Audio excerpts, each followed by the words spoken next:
Good evening all. இன்றைக்கி நம்ம என்ன பார்க்க போகிறோம்னா 11th ஸ்டாண்டர்ட் ஃபிசிக்ஸில் சாப்டர் யூனிட் 2 கைனமேட்டிக்ஸில் ஃபர்ஸ்ட் பார்ட் நம்ம இந்த வீடியோவில் பார்க்க போகிறோம். கைனமேட்டிக்ஸ் அப்படிங்கிறது என்னென்னா all the laws of nature are written in the language of mathematics. அதாவது நம்மளுடைய உலகத்தில் கூடிய எல்லா விஷயத்தையும் என்ன பண்ணுறாங்க, மேத்தமெட்டிக்ஸ் அப்படிங்கிற மூலமாக தான் க்ரியேட் பண்ணுறாங்க அப்படிங்கிற விஷயம் கலீலியோ வந்துட்டு உங்களுக்கு சொல்லியிருக்காரு.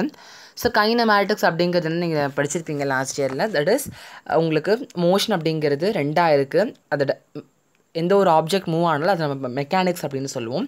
அந்த மெக்கானிக்ஸில் உங்களுக்கு மொத்தம் 2 டைப்ஸ் இருக்குது. ஒன்று ஸ்டாட்டிக்ஸ், இன்னொன்று டைனமிக்ஸ். ஸ்டாட்டிக்ஸ் அப்படிங்கிறது எந்த ஒரு ஆப்ஜெக்ட் ரெஸ்ட் இருக்குன்னு நம்ம ஸ்டாட்டிக்ஸ்னு சொல்லுவோம். அண்ட் டைனமிக்ஸ் அப்படிங்கிறது என்ன, எந்த ஒரு ஆப்ஜெக்ட் மூவ் ஆகிட்டு இருக்கும் அதை நம்ம டைனமிக்ஸ் அப்படின்னு சொல்லுவோம். அண்ட் இந்த ஸ்டாட்டிக்ஸ் அண்ட் டைனமிக்ஸ் இந்த டைனமிக்ஸ் உங்களுக்கு ரெண்டாக பிரியுது. ஒன்று கைனமேட்டிக்ஸ், இன்னொன்று கைனடிக்ஸ். இந்த கைனடிக்ஸ் அப்படின்றது இதுவும் மூவ் ஆகிற பொருள் தான், இதுவும் மூவ் ஆகிற பொருள் தான். பட் இது உங்களுக்கு ஃபோர்ஸ், அதாவது ஒரு பொருள் மூவ் ஆனால் ஒரு பர்டிகுலர் அமௌண்ட் ஆஃப் ஃபோர்ஸ் கொடுப்பேன் இல்லையா, அந்த ஃபோர்ஸை கன்சிடர் பண்ணி படிக்கிறது கைனடிக்ஸ். பட் இந்த கைனமேட்டிக்ஸ் நம்ம என்ன பண்ண மாட்டோம்னா அந்த ஃபோர்ஸ் நம்ம கன்சிடர் பண்ணாமல் நம்ம நார்மலாக படிப்போம். அது என்ன விஷயங்கிறது பார்க்கலாம். இன்ட்ரடக்ஷன்.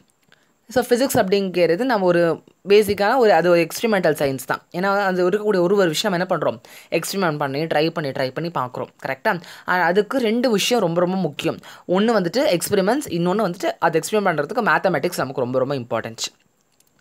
2300 வருஷத்துக்கு முன்னாடி கிரீக் லைப்ரரியன், அதாவது எரட்டோஸ்தாஸ்னஸ் என்ன பண்ணுறதுனா, he measured the radius of the earth. The size of the atom was measured much later only in the beginning of 20th century. அதாவது எர்த்தோட சைஸை வந்துட்டு 2300 இயர்ஸ் முன்னாடி ஃபைண்ட் பண்ணாலும் ஒரு ஆட்டமோட சைஸ் அவங்க என்ன பண்ணுறாங்கன்னா 20th century பிகினிங்கில் அவங்க ஃபைண்ட் பண்ணாங்க. The central aspect in physics is called motion. கண்டிப்பாக நம்மளுடைய ஃபிசிக்ஸில் இருக்கக்கூடிய ரொம்ப ரொம்ப ரொம்ப ரொம்ப இம்பார்ட்டண்டான விஷயம் என்னென்னா மோஷன், அதாவது மூவிங் ஆஃப் ஆப்ஜெக்ட்ஸ்.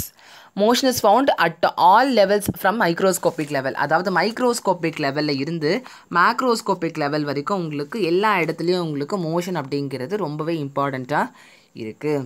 எங்கே இருந்து இருக்குது இப்போ motion is found at all levels from microscopic level. Microscopic லெவல்னு ஒரு ஆட்டமில் தொடங்கி கேலக்டிக் லெவல், அதாவது ஒரு பிளானிட்டரி சிஸ்டம், எர்த்து, மாஸு, யூனிவர்ஸில் அந்த இடம் வரைக்கும் உங்களுக்கு என்ன இருக்குது, அந்த மோஷன் அப்படிங்கிற விஷயம் இருக்குது. In short the entire universe, அதாவது மொத்தம் அந்த என்டையர் யூனிவர்ஸ் நம்ம என்ன சொல்லலாம்னா மோஷனில் தான் இருக்குது அப்படின்னு சொல்லலாம். The study of various types of motion is expressed. So இந்த various types of motion பற்றி நம்ம படிக்கிறோம் இல்லையா, அது உங்களுக்கு இந்த மேத்தமெட்டிக்ஸில் உங்களுக்கு அவங்க எக்ஸ்பிரஸ் பண்ணுறாங்க.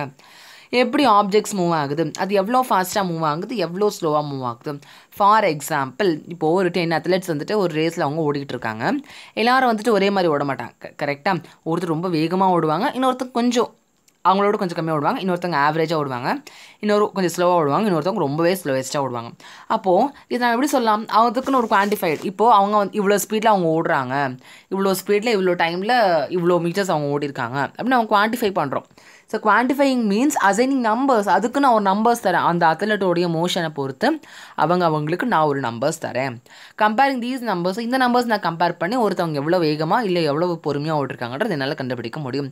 ஸோ இந்த யூனிட்டில் the basic mathematics needed for analyzing motion in terms of its direction and magnitude is covered. So இந்த யூனிட்டில் உங்களுக்கு டைரக்ஷன் அண்ட் மேக்னிடியூட்டில் எவ்வளோ மேத்தமெட்டிக்ஸ் யூஸ் பண்ணுறாங்களோ அதில் உங்களுக்கு இந்த யூனிட்டில் they have given you.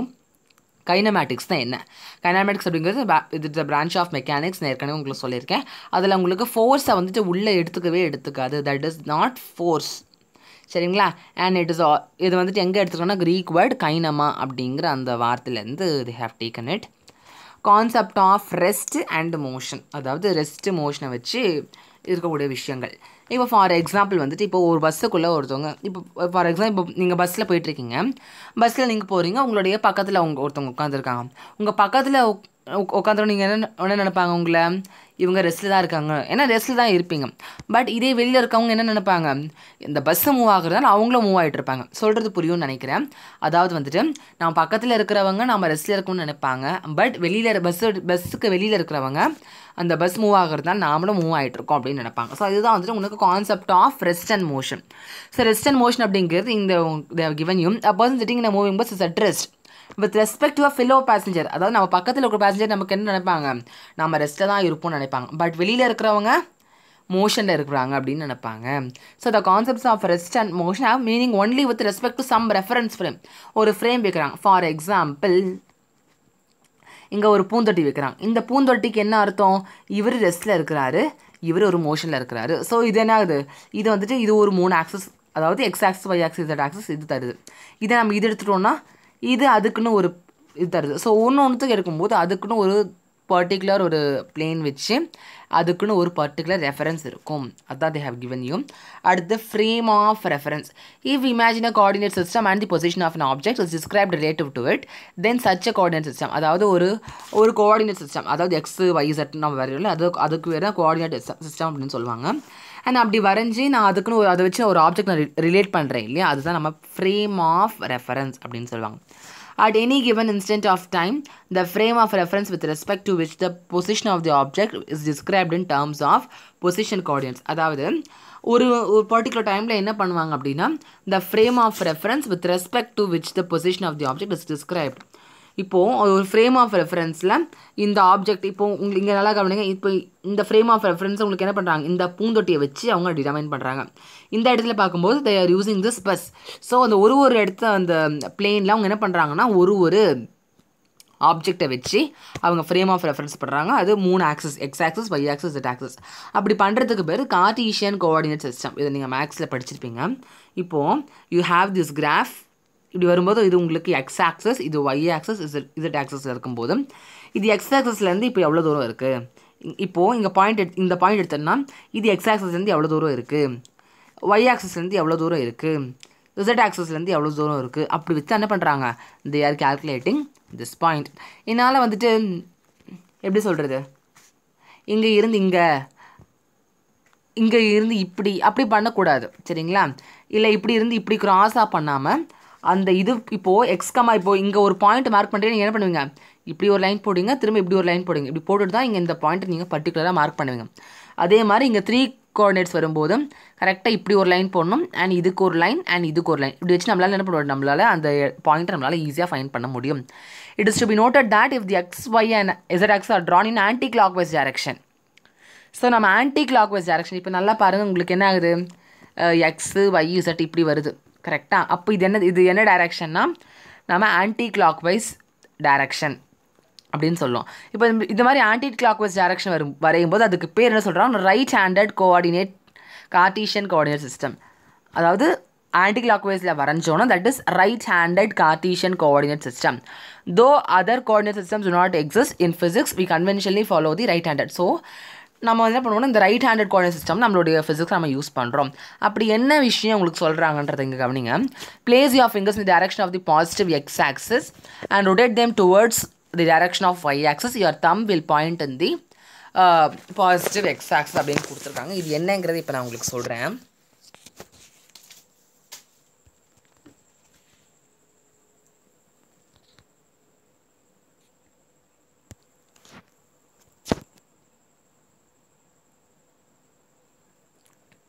S, இப்போ உங்ககிட்ட இப்போ நீங்கள் இப்படி 1 செகண்ட், இப்போ நீங்கள் இப்படி கையை எடுத்துக்கோங்க.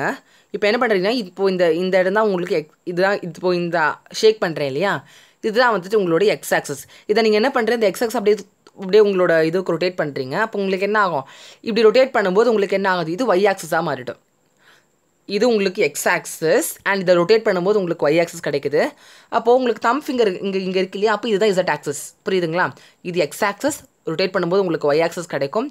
அண்ட் உங்களோட அந்த தம்பை என்ன பண்ணணும்னா அது உங்களுக்கு இசட் ஆக்சஸை உங்களுக்கு பாயிண்ட் பண்ணி காட்டும். அதான் உங்களுக்கு கொடுத்துருக்காங்க, your thumb will point in the direction of Z access.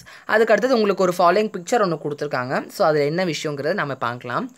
First உங்களுக்கு என்ன பண்ணியிருக்காங்கன்னா வந்துட்டு நல்லா கவனிங்களேன், X axis, Y axis, Z ஆக்சஸை வச்சு ரைட் ஹேண்டட் அப்படின்னு போட்டிருக்காங்க. அதாவது உங்களோட ரைட் ஹேண்டடில் வந்துட்டு என்ன பண்ணியிருக்காங்கன்னா, இப்படி இருக்கும்போது எக்ஸ் ஆக்சஸ் நார்மலாக இப்படி இருக்குது, ஒய் ஆக்சஸ் வந்துட்டு உங்களுக்கு உள்நோக்கி இருக்குது, அண்ட் இசட் ஆக்சஸ் எப்படி இருக்கும் உங்களுக்கு.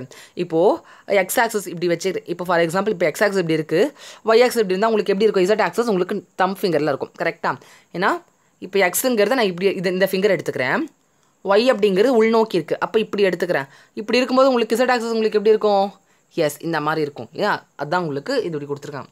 இதே லெஃப்ட் ஹேண்டடில் பார்க்கும்போது உங்களுக்கு என்ன ஆகும், இப்படி இருக்கிற பட்சத்தில் லெஃப்ட் ஹேண்டில் இது வந்துட்டு நடுவிரல் தான் வந்துட்டு, நடுவிரல் இருக்கு இல்லையா, அது உங்களோட X axis. And Y axis உங்களுக்கு என்ன ஆகிடும், இந்த பக்கம் வந்துடும். இந்த பக்கம் வந்தாலும் உங்களுக்கு இசட் ஆக்சஸ் எப்படி இருக்கும், இதே பக்கம் தான் இருக்கும் சரிங்களா. ஏன்னா எக்ஸ் ஆக்சஸ் இந்த பக்கம் இருக்கிற பட்சத்தில் உங்களுக்கு ஒய் ஆக்சஸ் உள்நோக்கி இருக்கும். அண்ட் அதே மாதிரி உங்களுக்கு Z வந்துட்டு மேலே இருக்கும். இந்த பக்கம் பார்க்கும்போது உங்களுக்கு என்ன ஆகுது, இந்த பக்கம் பார்க்கும்போது இப்படி உள்நோக்கி வந்துடுது, இந்த பக்கம் பார்க்கும்போது உங்களுக்கு வெளி நோக்கி இருக்குது அந்த விஷயம். அண்ட் அதுக்கு அடுத்தது பாருங்கள்,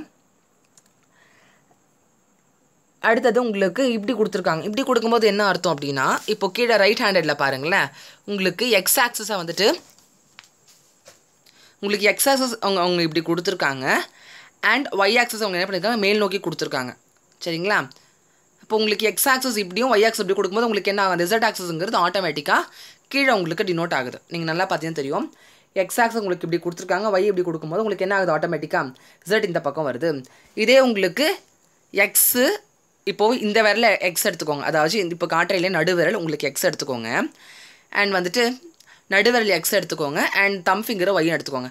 இப்படி எடுக்கும்போது உங்களுக்கு என்ன ஆகுது, ஒரு விரல் உள்நோக்கி போதா, அதுதான் என்னது உங்களோட Z ஆக்சஸ் கொடுத்துருக்காங்களா உங்களுக்கு இந்த இடத்துல Z access. So X access நான் நடுவிரலாக எடுத்துக்கிட்டோம்.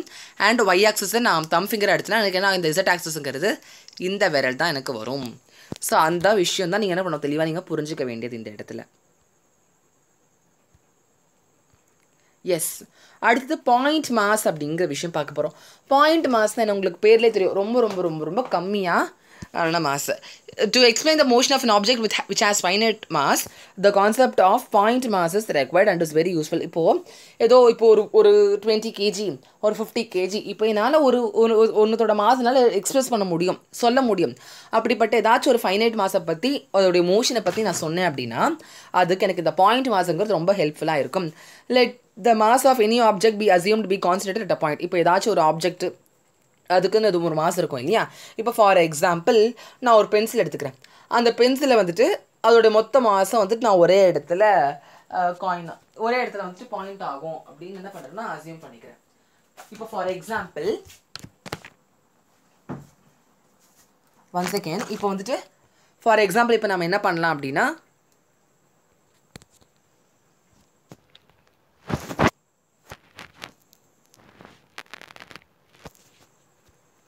எஸ் இப்போ உங்களுக்கு இந்த மாதிரி ஒரு பென் இருக்குது அப்படின்னா நான் என்ன பண்ணுறேன்னா இந்த பென்னோட பாயிண்ட் வந்துட்டு இந்த இடத்துல கான்சன்ட்ரேட் ஆகுது அப்படின்னு நான் அசியூம் பண்ணிக்கிறேன். அதான் உங்களுக்கு கொடுத்துருவாங்க. ஏதோ ஒரு இடத்துல இப்போது இப்படி இந்த பெண்ணில் நம்ம என்ன பண்ணலாம், நம்ம இந்த இடத்துல கான்சன்ட்ரேட் ஆகிருக்கு, இந்த இடத்துல கான்சன்ட்ரேட் ஆகிருக்கு, நான் என்ன பண்ணுறேன், நான் இந்த இடத்துல கான்சன்ட்ரேட் நான் அசியூம் பண்ணிக்கிறேன் சரிங்களா. ஏதோ ஒரு இடத்துல அதோடைய மாஸ் எப்படி இருக்குது, கான்சன்ட்ரேட் ஆகிருக்குன்னு நான் என்ன பண்ணிக்கிறேன்னா நான் அசியூம் பண்ணிக்கிறேன். ஸோ அதுக்கு then this idealised mass is called point mass. So ஏதோ ஒரு இடத்துல இருக்குன்னு அசியூம் பண்ணும்போது அந்த ஐடியலைஸ்டு மாஸுக்கு பேர் தான் என்னதுன்னா point mass. It has no internal structure like shape and size. அதுக்கு ஷேப்பு சைஸ்ன்னு எந்த ஒரு விஷயமும் இல்லை. மேத்தமெட்டிக்கலாக நம்ம என்ன பண்ணுவோம், அதுக்குன்னு ஒரு ஃபைனட் மாஸ் இருக்கணும். பட் மாஸுக்கு எப்பயுமே எந்த டைமென்ஷனும் கிடையாது. மாஸுங்கிறது ஒரு நார்மலாக இருக்கும். Even though in reality point mass does not exist, it often simplifies our calculations. So ரியாலிட்டியாக அந்த பாயிண்ட் மாஸ் அப்படிங்கிற ஒரு விஷயம் இல்லாட்டியும் நம்மளோட கால்குலேஷன்ஸ் போடும்போது அந்த பாயிண்ட் மாஸ்ங்கிறது ரொம்ப ஹெல்ப்ஃபுல்லாக இருக்குது. அது என்னென்ன விஷயன்றது நம்ம பார்க்கலாம். இப்போ it is to be noted that the point mass is the relative term. அதாவது இது ஒரு விஷயத்தை நான் கம்பேர் பண்ணுறதுக்கு நான் யூஸ் பண்ணுறேன். இப்போ relative atomic mass, relative molecular மாஸ்னால் அந்த மாலிகுலர் மாஸ் நான் ஒரு ஸ்கேலோட கார்பன் ஸ்கேல், ஹைட்ரஜன் ஸ்கேலோட கம்பேர் பண்ணுறேன் இல்லையா. அந்த மாதிரி உங்களுக்கு இந்த பாயிண்ட் மாஸ்ங்கிறது ஒரு கம்பேரிங் ஸ்கேல் தான். It has meaning only with respective frame. அதை நான் ஒரு ரெஃபரன்ஸ் ஃப்ரேம் வச்சுட்டு பண்ணும்போது தான் எனக்கு அதுக்கு ஐடியா கிடைக்கும். ஃபார் எக்ஸாம்பிள் இப்போது மோஷன் ஆஃப் எர்த், அதாவது சன்னை சுற்றி என்ன எர்த் வந்துட்டு சன்னை சுத்தம் இல்லையா. அப்போது சுற்றும் போது எர்த் என்ன பண்ணுற பாயிண்ட் மாஸாக கன்சிடர் பண்ணிக்கிறேன். This is because the distance between the sun and earth is large compare to the size of earth. அதாவது சன் இங்கே இருக்கும் அண்ட் எர்த் என்ன ஆகும், இங்கே இருக்கும். ஏன்னா இங்கே மெர்க்குரி வீனஸ் இருந்து அதுக்கப்புறம் தான் எர்த் வரப்போகுது கரெக்டாக. இது என்ன பண்ணோம்னா சன்னை வந்துட்டு ஒரு சுற்றி வரும் இல்லையா. அப்படி சுற்றி வரும்போது இதுக்குன்னு ஒரு மாஸ் இருக்குது. என்னது 5.97 10⁻24 kg. அதுக்குன்னு ஒரு மாஸ் இருக்குது. பட் அந்த மாஸ் வந்துட்டு கம்மி. எதை கம்பேர் பண்ணுறது காட்டிலும், இதோட டிஸ்டன்ஸை கம்பேர் பண்ணுறது காட்டிலும் அதோடைய மாஸ் வந்துட்டு ரொம்ப ரொம்ப கம்மி. ஸோ டிஸ்டன்ஸ் அதிகமாக இருந்து அண்ட் அதோட மாஸோட கம்மியாக இருக்குதுன்னா நான் அதை பாயிண்ட் மாஸ் அப்படின்னு சொல்கிறேன். அண்ட் அதே மாதிரி இப்போ நான் அதாவது ஒரு ஸ்டோனோ இதை பண்ணுற கல் தூக்கி போட்டால் எனக்கு என்ன ஆகும், to analyse it is simpler to consider the stone as a point mass as it moves in space. ஏன்னா ஸ்பேஸுங்கிறது எவ்வளோ நீளமான விஷயம். அதில் நான் ஒரு குட்டிக்கல் தூக்கி போடும்போது அந்த குட்டிக்கல் தான் என்ன பண்ணிக்கிறேன், பாயிண்ட் மாஸாக நான் எடுத்துக்கிறேன். உங்களுக்கு டைப்ஸ் ஆஃப் மோஷன் நீங்கள் 9th படிச்சிருக்கீங்க 10th படிச்சிருக்கீங்க. And object set to be linear motion if it moves in straight line. இதை நீங்கள் 10th பார்த்துருக்க மாட்டீங்க, 9th படிச்சிருப்பீங்க. அது ஒரு அத்லெட் வந்து ஸ்ட்ரெயிட் ட்ராக்கில் போனார்னா ஒரு ஆப்ஜெக்ட் வந்துட்டு கீழே நோக்கி விழுதுன்னா that is linear motion. Circular மோஷன்னா உங்களோட ஃபேன் சுற்றுறது அண்ட் ஒரு கல்லை கட்டி இப்படி கல்லை கட்டி சுற்றுறீங்க இல்லையா அது. அண்ட் சேட்டலைட் அரௌண்ட் தி எர்த்தை சுற்றி ஒரு சேட்டலைட் ரிவால்வ் ஆச்சுன்னா that is circular motion. Rotational motion அப்படிங்கிறது என்னன்னா ரொட்டேஷன் நம்ம சொல்லுவோம். அதாவது வந்துட்டு if any object moves in rotational motion about an access. அதாவது நல்லா கவனிங்க, சர்க்குலர் மோஷன் அப்படிங்கிறது ஒரு ஆப்ஜெக்டை இன்னொரு ஆப்ஜெக்ட் சுற்றி வர்றது சர்க்குலர் மோஷன். ஒரு ஆப்ஜெக்ட் அதையே சுற்றிக்கிறது ரொட்டேஷனல் மோஷன். அதாவது இப்போ ஏர்த் வந்துட்டு சன்னை சுற்றி வரும் அண்ட் அதே சமயம் தண்ணியே சுற்றி வரும்னு சொல்லுவோம். சன்னை சுற்றி வரதுக்கு நம்ம ரெவல்யூஷன் சொல்லுவோம் அண்ட் தண்ணியை சுற்றிக்கு நம்ம ரொட்டேஷன் அப்படின்னு சொல்லுவோம் இல்லையா. அதாவது 24 hours மாறுறதுக்கு அதுதான் யூஸ் ஆகுது. அப்போது அபவுட் அன் ஆக்சஸ், அது ஒரு ஆக்சஸாக வச்சு அதே சுற்றி வந்துச்சுன்னா தட் இஸ் ரொட்டேஷன். இந்த ரொட்டேஷன் ஆகும்போது every point the object transverses a circular path. அதாவது இப்போ ரொட்டேஷன் ஆஃப் டிஸ்க், இப்போது டிஸ்கில் ஒரு பைப் இந்த மாதிரி இருக்கும். இதுக்குள்ளே உங்களுக்கு என்னன்னா அந்த டிஸ்க் வந்துட்டு உங்களுக்கு இருக்கும். அண்ட் அதே மாதிரி ஸ்பின்னிங் ஆஃப் த எர்த், அதாவது அதை சுற்றியே அதுவே ஒரு ஆக்சஸாக சுற்றி வரும் இல்லையா. அதுதான் vibratory motion is nothing but இப்போ வந்துட்டு ஒரே ஒரு இடத்துல இருக்கும். If an object or particle executes to and fro motion. To and ஃப்ரோனா என்னதுன்னா இப்படி போயிட்டு வர்றது. இப்போது ஒரு பெண்டுலம் கிளாக் நீங்கள் வீட்டில் மாட்டிங்கன்னா உங்களுக்கு என்ன ஆகும், அந்த கிளாக் வந்துட்டு அந்த மணி ஒரு மணி இருக்கும், அது இப்படி போயிட்டு இப்படி வரும், திரும்ப இப்படி போயிட்டு இப்படி வரும். அந்த ஒரு செகண்ட் அப்படி கால்குலேட் ஆகும். அண்ட் அதே மாதிரி நீங்கள் ஸ்விங், அதாவது ஊஞ்சல் ஆடினீங்க என்ன பண்ணுவீங்க, அந்த ஒரே கயிறு அங்கே தான் இருக்கும் பட் இப்படி போயிட்டு வரும். அண்ட் அதே மாதிரி கிட்டாரில் அந்த கிட்டாரோட ஸ்ட்ரிங் அங்கே தான் இருக்கும் பட் அந்த கம்பி என்ன ஆகும் அப்படியே போயிட்டு வரும் இல்லையா. அதை நம்ம என்ன சொல்லுவோம், வைப்ரேட்டரி மோஷன். ஒரு ஃபிக்ஸ்டு பாயிண்ட்ல இருந்து டூ அண்ட் ஃப்ரோ மோஷன் நடக்குது, அது வைப்ரேட்டரி மோஷன். சரிங்களா. Other types of motion like elliptical motion, helical motion are also possible. Elliptical motion என்னது, நம்ம அந்த ஏர்த் சுற்றி வருது, பிளானட்ஸ்லாம் எல்லா பிளானட்ஸ் தான் சுற்றி வருது இல்லையா. அப்போது அந்த பாத்தில் என்ன எலிப்டிக்கல் பாத் அப்படின்னு சொல்லுவாங்க. சரிங்களா. அண்ட் இதே மாதிரி helical motion is nothing but இந்த மாதிரி ஒரு காம்ப்ளெக்ஸ் ஸ்ட்ரக்சர். ஃபார் எக்ஸாம்பிள் ஸ்ப்ரிங்லாம் இருந்தால் நம்ம அந்த ஸ்ப்ரிங்லாம் என்ன ஆகும், இப்படி கம்ப்ரெஸ் பண்ணி ரேர் ஃபேக்ஷன்ஸ் பண்ணும்போது உங்களுக்கு என்ன ஆகும்னா அந்த இப்படி வரும், உங்களுக்கு வருது இல்லையா. ஸோ அது எல்லாமே வந்துட்டு ஹெலிக்கல் மோஷன் அப்படின்னு சொல்லுவோம். ஸோ இதோட இந்த வீடியோ முடியுது. நம்ம நெக்ஸ்ட் பார்ட் நம்ம அப்லோட் பண்ணுறோம். ஸோ இந்த வீடியோவில் உங்களுக்கு டவுட்ஸ் இருந்தால் கீழே கமெண்ட் செக்ஷனில் கமெண்ட் பண்ணுங்கள். இதே மாதிரி உங்களுக்கு வேறு ஏதாவது வீடியோஸ் இருந்தால் கண்டிப்பாக கமெண்ட் பண்ணுங்கள். இந்த வீடியோ பிடிச்சிருந்தால் லைக் பண்ணுங்கள், கமெண்ட் பண்ணுங்கள், ஷேர் பண்ணுங்கள். மறக்காமல் நம்மளோட சேனலை சப்ஸ்கிரைப் பண்ணாமல் இருந்தால் சப்ஸ்கிரைப் பண்ணி கூடவே பெல் ஐக்கானையும் ப்ரெஸ் பண்ணி நோட்டிஃபிகேஷன்ஸ் ஆல் செட் பண்ணுங்கள். நாங்கள் போடுற வீடியோஸ் உங்களுக்கு வரும். தேங்க்யூ.